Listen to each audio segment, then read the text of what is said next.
Muito bem, terceiro bloco do nosso programa, Mari Sevi. Estou aqui com a Aurinete, que é a coordenadora diocesana da Pastoral do Migrante. Seja bem-vindo ao nosso programa, Aurinete. Olá, muito obrigada, Francisco. Obrigada também à TV Diocese por esse acolhimento. Nós compomos a coordenação da Pastoral do Migrante. São várias pessoas que compõem essa coordenação, né? Então, Diácono Alves está conosco, a Neuza, a Joneide, tem uma galera bem bacana aí. Então, a gente compõe a coordenação da pastoral. Então, é uma equipe, né? É uma equipe. Diocesana, né? Muito bem, mas assim, como é que está a Pastoral do Migrante hoje, atualmente, na nossa diocese? Então, a Pastoral do Migrante, ela está organizada. Hoje nós estamos apenas com 2 pessoas contratadas que estão atendendo diariamente no escritório que fica nas obras sociais da Diocese, na Avenida Getúlio Vargas, 3030, naquele ambiente do Centro de Formação de Pastoral, né? Como a gente costuma dizer. E a pastoral hoje ela está organizada no atendimento a migrantes refugiados que passam por nossa cidade ou que estão também em situação de permanência. Aqueles que desejam residir ou aqueles que já estão há algum tempo. A gente faz o atendimento a essas pessoas com documentação, com apoio também para aluguéis e outras necessidades que eles têm. Porque muitas vezes nós brasileiros temos as necessidades e a dificuldade nos acessos aos serviços e os migrantes nos procuram nesse apoio também. Então, a gente dá as orientações, a gente faz os encaminhamentos e temos uma articulação muito boa, Francisco, hoje com o poder público, tanto na esfera municipal como na esfera estadual e muitas vezes, quando se precisa, em nível também federal.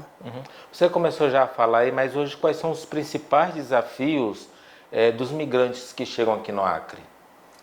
A primeira situação daqueles migrantes que estão em passagem pelo Acre, eles precisam muitas vezes de hospedagem para pernoitar, de alimentação, de um banho, que muitas vezes o poder público ainda não dá essa garantia.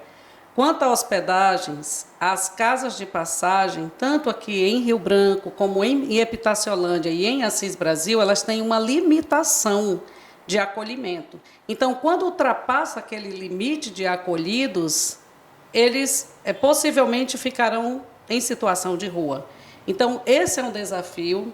E também o acesso a serviços. Como que eles vão conseguir diárias para conseguir até passagens? Porque uma passagem hoje de Rio Branco, no trecho Rio Branco a Porto Velho, está R$ 221. Então, para que você consiga, depender do tamanho da família, isso se torna um grande desafio, né? Como chegar ao lugar de destino, que a maioria deles desejam ir para o sul do país. Então, esse também é outro desafio. E desafios como acesso a serviços, à saúde, a trabalho, a empregabilidade, por conta da língua, por conta também da cultura e por conta dos convívios. Muitas vezes, um técnico em enfermagem no Brasil não é a mesma função como agia o técnico em enfermagem lá na Venezuela, ou na Colômbia, ou no Equador, né? Então, há essas diferenças. Então, as adaptações também são desafios. E como a pastoral ela atua para acolher, para acompanhar, para dar os encaminhamentos a essas pessoas? Nós atuamos em parceria com o poder público, atuamos também com outros parceiros. Hoje nós estamos com uma parceria com o Instituto Madre Bernarda, e onde nós temos um projeto em que nós apoiamos com alimentos e com kits de higiene pessoal para aquelas pessoas que estão em situação de rua ou mesmo quando na casa de acolhida, na casa ali do refúgio, né, como as pessoas costumam dizer, a casa de passagem, quando não tem esses equipamentos, então a gente apoia aqui, mas tudo num diálogo. Nós nos comunicamos com o serviço público para saber como que está sendo esse atendimento e aí a gente faz o atendimento também com registros. Nós temos registros aqui na pastoral de quem nós atendemos no cotidiano. E quais são as nacionalidades que mais são acompanhadas pela pastoral? Atualmente, quem está passando mais por aqui são os colombianos, porém ainda está muito grande a vinda de venezuelanos, até mesmo pelas particularidades, pelas semelhanças, que nós somos um estado de fronteira, né? E nessa transfronteira de idas e vindas para a Bolívia, para o Peru, então eles se sentem um pouco mais à vontade, apesar que o Peru é extremamente xenofóbico. Eles não aceitam migrantes de outras nacionalidades lá por muito tempo. A Bolívia sequer também. Porém, como nós estamos ali, nessa região de fronteira, naquelas cidades ali que já tem essa relação também ali comercial, econômica e social ali com o Brasil, então isso se torna uma facilidade também para eles. Alguns, inclusive, hoje moram em Epitaciolândia e em Brasileia, e alguns em Assis Brasil. Então, por conta disso, os venezuelanos ainda são aqueles que mais têm passado. Mas por aqui estão os peruanos, os bolivianos, equatorianos, chilenos, os africanos também continuam passando, alguns haitianos ainda perpassam por aqui. Então, há uma variedade. Então, quando a gente diz assim, mas qual a maior nacionalidade que passa? Ainda está em grande número os venezuelanos. Certo. E de que forma as comunidades, as paróquias podem colaborar com a acolhida aos imigrantes, principalmente fortalecendo também a pastoral a nível diocesano? Excelente. Todas as paróquias, quando são acionadas ou quando chegam alguns migrantes para serem atendidos, geralmente entram em contato conosco. Isso é muito bom, porque significa que já tem uma referência, já tem a quem recorrer. E como que podem ajudar? Muitas vezes os migrantes que estão aqui, que chegam ao nosso território, eles não sabem para onde ir, porque eles muitas vezes, apesar que a gente tem uma plataforma, se chama Migra Segura. O Migra Segura é uma plataforma de orientações, onde ele deve buscar informações. Sempre a gente está atualizando lá. Então, quando chega um migrante numa paróquia, o ideal é que se envie para o nosso escritório, porque aqui ele vai ter as orientações devidas, os encaminhamentos, porque ainda existe muita xenofobia, existe muito contrabando de migrantes e tráfico de pessoas. Então, precisamos ter muito cuidado. As informações seguras também são fundamentais e podem nos ajudar com algumas cestas, com doações de alimentos, de roupas, de utensílios domésticos. Porque muitas vezes os que vão morar não têm o básico, um fogão, prato, copo, essas coisas que você ali, para você iniciar. Muitos franciscanos, inclusive, dormem no chão nas primeiras semanas aqui. Conseguem um trabalho, estão incluídos, mas aí tem essa situação também de necessidades básicas. Então, tudo aquilo que você pensa que às vezes está a mais na sua casa, você pode muito bem trazer aqui para a pastoral. Aurinete, e essa experiência com os migrantes, o que essa experiência pode ensinar à igreja e à sociedade? Jesus e a sua família compuseram, no início da história do cristianismo, a família de refugiados. Fugiram para não morrer, Então, aquele que acolhe um migrante, acolhe o próprio Jesus. E nós estamos falando, inclusive nas diretrizes nacionais da ação evangelizadora agora, requer como diretriz, e nós também participamos das prévias para a Assembleia Diocesana, e um dos componentes é o acolhimento. Então, acolher de forma humanizada, acolher aquele que chega, porque muitas vezes, como traz a Semana do Migrante, muitos que acolheram sem saber a quem estavam acolhendo, anjos.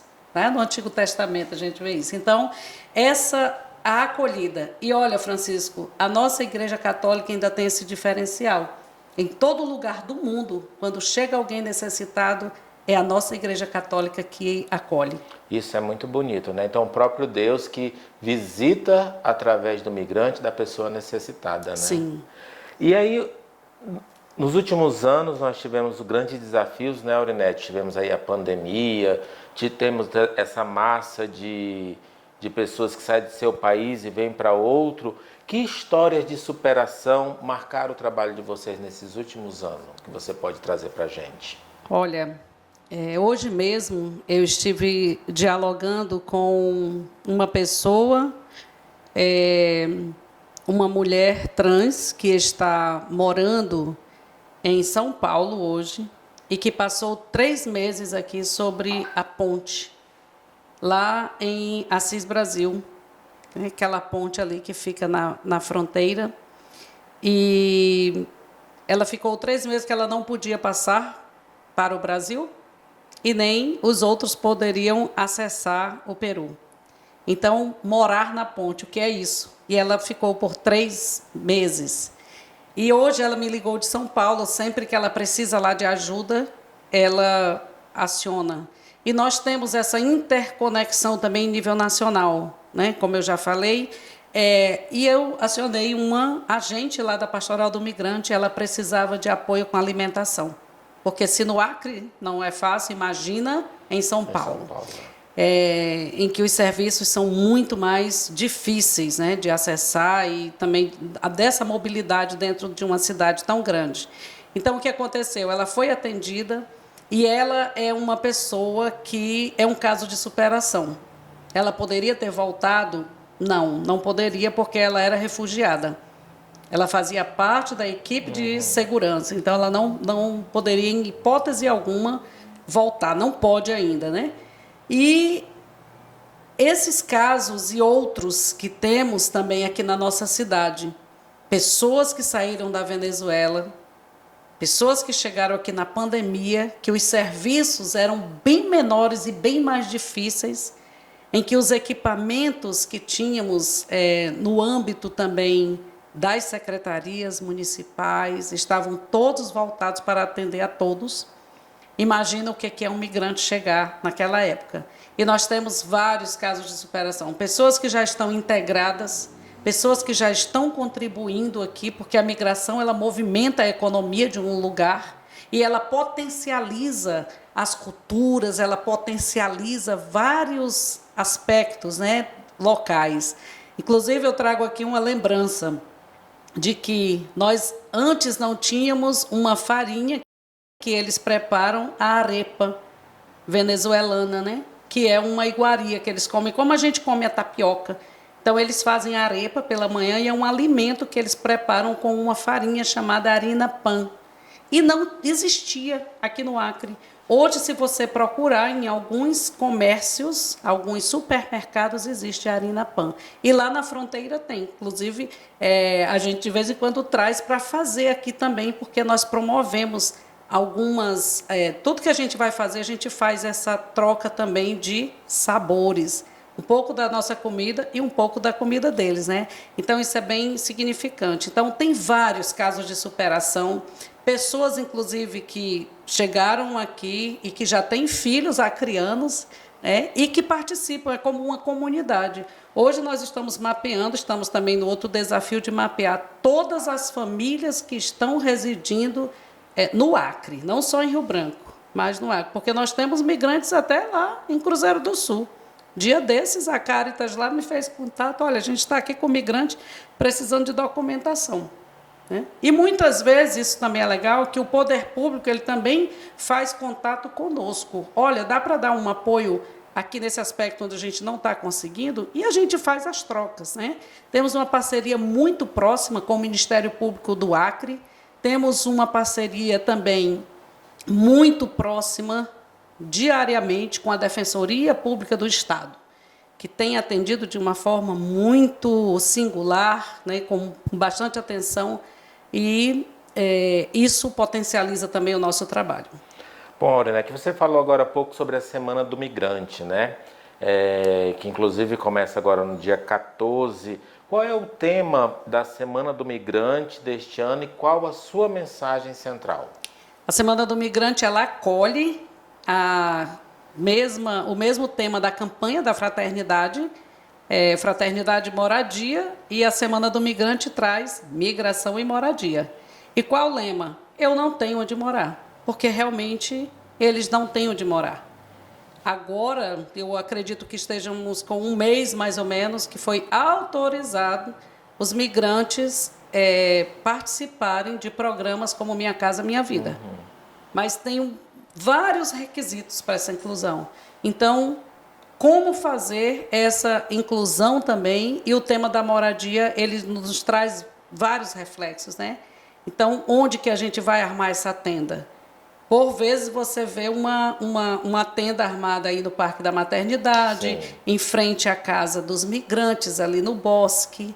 E realmente, por quê? Porque não tem onde ficar, né? Então, a moradia é ainda uma necessidade, né? E é um direito de todas as pessoas, né? Você precisa ter um teto, você precisa ter uma terra, você precisa ter um trabalho. Então, dentro desses eixos também é que a Semana do Migrante já é a 41ª Semana do Migrante, né? São 41 edições. 41 anos em que vem trazendo temas e, nesses últimos anos, sempre temas em consonância com da campanha da fraternidade. E por que a igreja acha importante dedicar uma semana para o migrante? Justamente porque os migrantes ainda passam por muitas situações de discriminação, xenofobia. Há essa necessidade ainda da inclusão dos espaços. Eles não vieram para tomar o lugar de ninguém e, infelizmente, em alguns setores da sociedade e da própria igreja, infelizmente, ainda existem esses conceitos, né? Por vezes eu sou advertida de que aquela casa do migrante ali ao lado da minha paróquia, que é a Santa Inês, né, fomos nós que fizemos incidência para acontecer ali, mas não foi, né? A situação é porque no Acre é difícil você conseguir um espaço que acolha tantas pessoas. Então, você imagina, casa com 17, com 11 quartos, não tem. Sim. Né? Então, o que se tinha era um espaço assim improvisado ali na antiga Bahia, né? A Bahia Velha, e depois de um tempo houve essa necessidade de retirada dali para um espaço maior e mais adequado, né? Com os devidos fins de sanitariedade, também aquela coisa, né? As adequações sanitárias para acolher essas pessoas, porque aí você não pode, tem toda uma dimensão também do acolhimento dentro da assistência social, de como você vai abrir uma casa de acolhimento, tem todos os requisitos. Então, não é só colocar 50 pessoas para 2 banheiros, né? Isso é impossível. Então, foi por conta disso que se viu também um ambiente maior e, de alguma forma, é o espaço, por enquanto, mais adequado que se tem para esse acolhimento. E tem alguma atividade programada para esta semana? Em nível nacional, nós temos a abertura da Semana do Migrante, que vai ser a missa lá no Santuário de Aparecida, né? A casa da mãe que acolhe, né? Então, a Maria de Aparecida é a Maria também, mãe dos migrantes ali, que acolhe. Então, vai ser presidida por Dom João Bergamasco, que é o presidente do SPM, né, do Serviço Pastoral dos Migrantes, e também, em comunhão com toda a igreja, a gente pede para que toda a nossa diocese, também a Diocese de Cruzeiro do Sul, todo o nosso noroeste, né, possa enfatizar esse dia, né, de abertura desse tema, trazendo os migrantes como centro e como pessoas humanas que precisam do nosso acolhimento, da nossa proteção, precisam de integração, né? Então, de inclusão social. E depois, no decorrer da semana, nós vamos ter um momento, na terça-feira, vai ter uma live também que vai ser em nível nacional, e nós vamos ter um momento dentro da casa, que vamos partilhar, fazer uma roda de conversa com eles também, para entender essa dimensão também, porque são vários aspectos que trazem, e esse sentimento também do não lugar, né? Que lugar é esse que eu estou? E depois nós vamos ter, durante toda a semana, ali um momento também com os migrantes em situação de rua, Francisco. Nós vamos sentar com eles, nós vamos armar a nossa tenda também, nós vamos fazer uma refeição com eles ali em um dia da semana. Então, as comunidades de nossa diocese podem contribuir, primeiro, assumindo o compromisso de rezar por esse tema, trazer também nas missas, seria muito importante que todas as missas, as equipes de liturgia, lembrassem desse tema e trouxessem para a reflexão da comunidade. E depois também ser essa casa, essa tenda de acolhida, essa tenda em que, onde as pessoas chegarem, vão receber informações e que terão certeza de que serão bem encaminhadas, com qualidade, com segurança, evitando, inclusive, a xenofobia, que somos todos contra a xenofobia, evitando o tráfico de pessoas, exploração do trabalho e etc., e também o contrabando de migrantes, que muitas vezes os migrantes são enganados por taxistas, por pessoas dos aplicativos, Então, tem uma série de situações, muitas vezes até mesmo quando vão trabalhar. O valor da diária para um migrante nem sempre é o mesmo valor de uma diária para o brasileiro. Então, pensemos também nessa questão da moradia, e eu trago aqui mais um aspecto que está muito, a gente tem percebido muito, os valores de aluguéis para migrantes está cada vez mais crescendo, e também uma usurpação em cima disso. Às vezes são ambientes que não condizem com o valor cobrado, e a gente visita e faz incidência sobre isso também, junto com os migrantes. Muito bem, então é árduo o trabalho da Pastoral do Migrante, Por isso que o nosso programa veio aqui entrevistar a Aurinete para conhecer um pouco, Porque num momento desse não tem como a gente conhecer o todo, mas um pouco do trabalho que é feito por essa pastoral de muita importância na vida da nossa igreja e da sociedade. Aurinete, fique à vontade para suas considerações finais. Migração e moradia é mais um aspecto que a gente traz.